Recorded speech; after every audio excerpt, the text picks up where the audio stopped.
Senator Antonio Trillanes balak daw na idemanda ang BBC.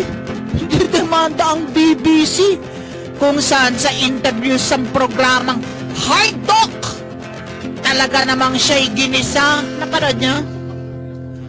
Tumatak yung sabi ng host na out of tune daw siya. As in, sintonado dahil lagi na lang nega. But wait, there's more! Itong si Superintendent Marvin Marcos, bahagi raw ng Philippine Death Squad. Yan ang bagong pasabog niya. Kaya raw na-downgrade yung kaso. Kaya raw nakapagpiyansa. At yung mga kapwa daw niyang ka-PDS, aba hindi na DDS ngayon eh, PDS. Yung mga kapwa daw niyang PDS ang nanakot. Nationwide na DDS, ha? Oo, na sila ay magtuturo at kakanta. Ito kaya ay totoo. O isa na namang kanyang tinawagan ng palasyong malaking pantasya. Kaya, sa Tondo, ito usapan eh. Fake news bill, isinampa na. Nung bahaging yun ng pareho ng BBC, ano ba nangyari doon? Hindi ko alam kung may delay yung Bakit pinag-uusapan ngayon yung interview na yun ng BBC kay Alam mo Trillanes? kasi, unang-una yung programa, ang pinamagatan yung Hard Talk. Hard Talk, tama. Programa yun ng BBC. Grabe talaga magtanong yung programa na yun. Kahit sino isa lang nila, parang hot seat. Hard Talk, Ganun yung ano, yung ganun yung... Meron tayong ganun sa GMA News TV yung bawal ang pasaway ni William Luzon. Ganun yun, grabe yung mga tanong. Nagtanong talaga yun. Yes, yung mga matalas ang tanong. Yung mga sagot ni Senador Trillanes kay Stephen Sakur, parang wala siyang tinanggap. Parang laging siya binabalikan o kinokontra niya. Ni Sakur. Yun ang kasi format may research si Sakur na. BBC yan eh. Lumilitaw BBC si Senador Trillanes. Siya pa yung parang hindi handa. Parang lahat ng binabanggit niya, invento. Ganun. Kasi binabalikan siya ni Sakur. Sabi ni Sakur sa kanya, bakit ba ikaw kasi lagi na lang negative yung sinasabi mo? Parang out of tune ka, as in sintonado ka, out of tune ka dun sa sinasabi ng iniisip ng ordinaryong Pilipino. Tsaka leader ka ng dalawang failed ko, ba't di ka mag-ko? Sinabi niya yun? Oo, lahat. Binabara siya. Ano sagot ni Trillanes? Bakit di siya nag-ko? Nakadilat lang. Nagsampa na nga siya sa ICC. Nakadalawang kuka na eh. Bakit di ka magkulit? Ganon? Sinabi niya siya ganon? Kaya sabi niya naman, nagsampa na siya ng kaso sa International Criminal Court. Yun ang sagot niya. Yes. Kinasuhan ko na yan. Tapos sabi pa ni Sakur, yung presidente niyo may 75% popularity ratings. Galing, sabi ni Trillanes, galing yun ng 90+. So, makikita mo talagang pabagsak yung popularity rating niya. Sabi naman ni Sakur, dito sa amin, pag nakakuha 75%, that is the happiest day of his life na yun. Napakahirap daw may problema. At saka yung Prime Minister nila ngayon, si Prime Minister May, may problema rin doon ngayon. Sa Brexit.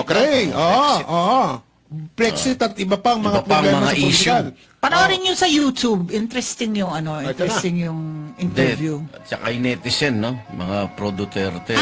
Sa Fernando ng Fiesta, mga pro-Duterte. ng grupo. At ang mga troll. Aba. Pero ngayon, pinamagatang Antonio. ng Baba. Fernando yan, ginawa nyo. Good evening, everyone. Rafi Gutierrez here.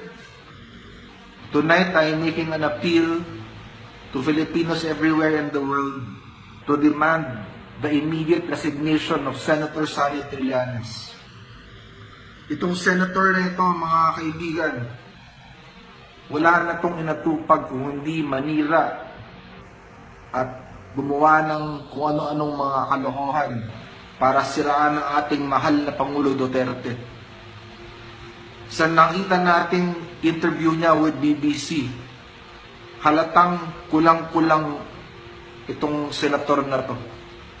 And he has absolutely no business representing the Filipino people.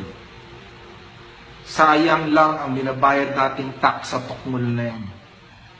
Walang silbi, walang kwenta, inutil, at napaka-PI.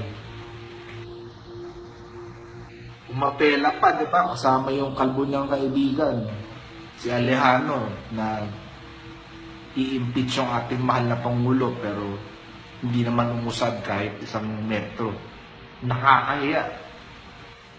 Saan kumukuha ng kapal ng mukha yung hayop na yan, di ba? Grabe. Talagang klaro na itong mga dilawan, itong Liberal Party, they're up to something. But the funny thing is, kahit anong gawin nila ngayon, hindi na sila masyadong makausad because konti na lang ang mga tanga na naniniwala sa kanila, di ba? Konti na lang. So, ibig sabihin, ang karamihan ng mga Pilipino nagising na sa mga kasinungalingan ng Yellow Ribbon ni Cory Aquino at Ninoy Aquino. At lalong-lalo na after yung leadership ng huli nating Abnoy-Noy, wala na talagang halos naniniwala sa mga dilaw na yan, bukod dun sa mga supporters nilang tulad nila Jim Paredes at Cynthia Patag, di ba? Wala rin naman kasing walang utak, di ba? So si Sonny Trillanes po, dapat siya yung unang mag-resign sa mga dilawan na yan. Kasi kahihiyan na yung dinadala niya sa ating bayan. There is no point paying that scumbag Sonny Trillanes our taxpayers' money for his salary and the operations of his Senate office because he is an absolute waste of air. No? Hangin, sinasayang niya. Kasi katatawanan na and he is bringing shame to our nation. He is putting the president who is trying to fight for our country in bad light. To what end? For what purpose? Pumupunta pa kung saang-saang mga bansa para manawagan umapela sa human rights. Wala naman nakikinig sa kanya. Alam mo, Sonny Trillanes, kung meron ka pang naiiwang kahit 1 ounce ng kahihiyan at pagmumukha, mag-resign ka na lang, pare. Kasi isang walang kwenta kang tao. At mga tulad mong walang kwenta, hindi dapat pagiging politiko. Kasi sa dami-dami ng mga issues na pwede mo sanang in-address or talakayin or para matulungan ng taong bayan, sinisiraan mo pa yung Pangulo na binoto ng karamihan ng mga Pilipino. Anong klaseng tao ka? Hindi ka tao, Pards. Isa kang animal. Isa kang hayop. Isa kang walang kwentang nilalang na sana, sa totoo lang, hindi ka na lang dapat na buhay. Kasi wala ka rin naging silbi sa mundong ito. Diba? Takudit ako ng panahon ni GMA. Tapos, surrender ka agad. No balls. Diba? Hindi mo pa tinanggap yung mga hamon ko na suntukan. Wala rin. Diba? So yung mga nakikinig po sa akin, kung meron diyang alam yung procedure, paano i-impeach ang isang senator or pababayaan ng isang senator, dapat gawin na natin yan. Kasi wala talaga Sayang lang yung space sa social media tuwing nakikita natin ng mga hayupak na Liberal Party rin. Sa dami-dami ng mga dapat kasi kasuhin at i-address ng mga issue sa ating bayan. May mga ganyang klase tayong literato na wala nang ginawa kundi manira at gumawa ng kanilang mga story. Kasama na dyan si Robredo, si Ontiveros, si Bam Aquino, diba? Si Brilon, yung mga yan. Mag-resign na kayong lahat.